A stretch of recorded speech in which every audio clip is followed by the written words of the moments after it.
I'm going to start this steak and seafood dinner off with the mussels because I could cook them up and then set them aside. If they're not warm enough, you can warm them up a bit. You do want to clean your mussels really good. Make sure there's no sand on them or anything like that, and you're good to go. So I'm going to go ahead and add about 2 to 3 tablespoons of unsalted butter. I'm cooking a half a pound of mussels for the video because I'm only here and I'm going to be eating this. If you want more, just double everything, triple everything, do you. So I'm going to add 1/2 cup of a chopped onion. This is purple onion. Yellow's fine if that's what you like. And these are going to be spicy because we're going to have that spicy butter for the dipping bread. I have 1 serrano pepper. I just sliced it and left it in rounds, if you could see. I have 1 Fresno chili chopped. I have 1 jalapeno. It's kind of chopped, but it's a bit smaller than the Fresno chili. I have 1 large clove of garlic. And add my mussels now. Just going to toss these around a bit. I will show you in a minute what it's looking like in here after I get everything inside the pot. This is probably about 4 to 5 vine ripened cherry tomatoes. They're the larger type cherry tomatoes. You want some cherry tomatoes of some sort, and you want them to be as vine ripened as possible, just so you get that good sweetness. And then I have 1 juice of a medium-sized lemon, sea salt, black pepper, and then I have some Old Bay seasoning, and this is the hot one. This is the first time I'm trying it. I'm going to give it a whirl, and these are maybe going to be extra spicy. I don't know how spicy it is. Usually I use the regular Old Bay. Any one will do, whatever's your favorite. And I'm just going to sprinkle some in.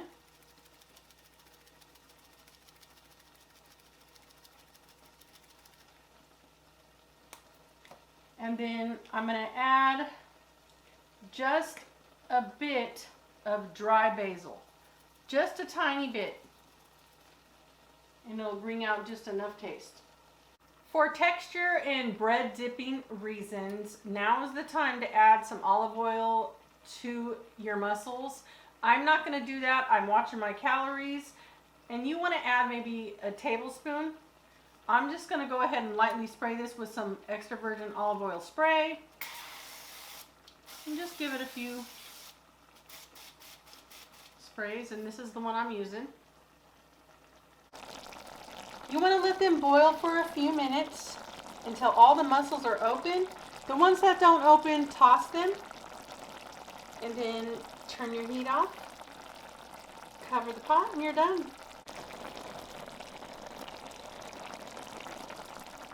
This is just a French baguette. I sliced it in finger food size slices. What I have here is about 2 or 3 tablespoons of unsalted butter. I have about maybe a 1/3 teaspoon of some dry parsley. I have 1 clove of smashed, or you could shred your garlic. And I added a bit of sea salt. Since the butter is unsalted, you could kind of control how much salt you want in there. And we're going to put this on the bread and we're going to bake it up. Ready for the toaster oven. You just wanted to get it nice and toasty for a good dipping bread for your mussels, and you're good to go. Olive oil spray. And I'm going to give my New York steak a good dose of some sea salt and black pepper and garlic.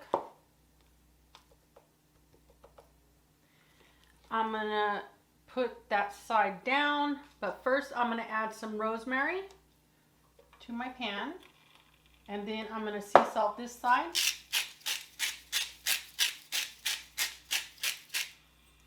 Give it some pepper. I'm going to add my rosemary on top. along with the rest of my garlic. This is a thick cut New York steak, and I'm gonna go ahead and flip it. Now that I flipped my steak and got the rosemary where it belongs underneath it, I'm gonna let this cook until it's medium to medium well done. I'm gonna turn the heat off, let it rest, and it's gonna rest while we're cooking the seafood. I got this Brazilian warm water lobster butterflied and ready to go. The shell is extremely hard. I got it done. And it's looking pretty big and it's looking pretty good. So let's cook it up. A bit of olive oil. I am going to add 2 tablespoons of butter. I'm going to go ahead and add my lobster. It's butterflied to the pan. I'm going to add my shrimp on the side. I did leave the shell on. It's optional. You could take them off, but I just like the flavor that it gives. And peeling them is like an appetizer type thing. So it just all works out. I'm going to add some purple onion.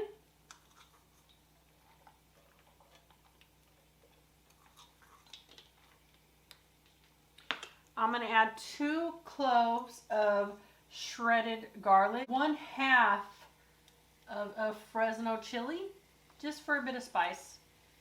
I'm not going to add any lemon juice, but I am going to add some lemon zest because I feel the juice kind of makes your lobster and your shrimp tough. I don't know if it's just me, but I just feel lemon zest is better for this.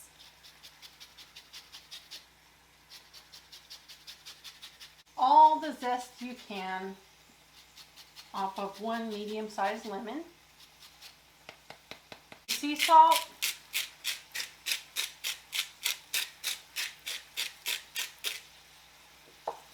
Black pepper.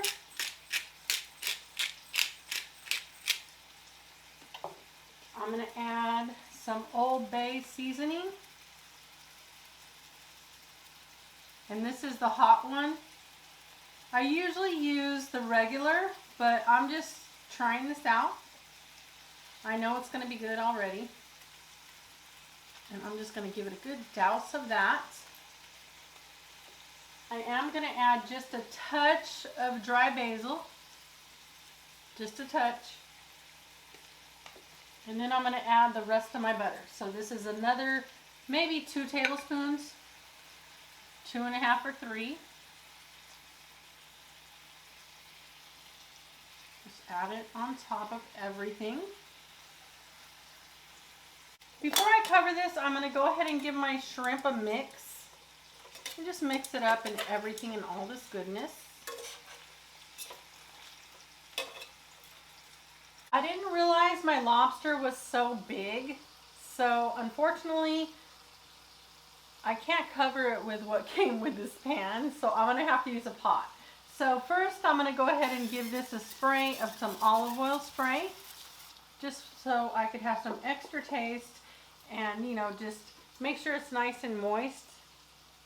And then I'm going to go ahead and cover it with a pot. I decided to flip it on its side, and then I'm going to go ahead and flip it again on this side just to give it extra flavor and to make sure it's completely done, because I normally just use the regular top that goes on this pan for lobsters, and this lobster is so big I can't use it. So I'm just going to make sure everything's cooked and well seasoned. You have your appetizer here with your toasted baguette with those mussels and all that goodness. You have your steak, your shrimp, and your lobster. If you want to turn your kitchen and your dining table into your own steakhouse at home, try this out. You're going to love it. And I'll see you in my next video.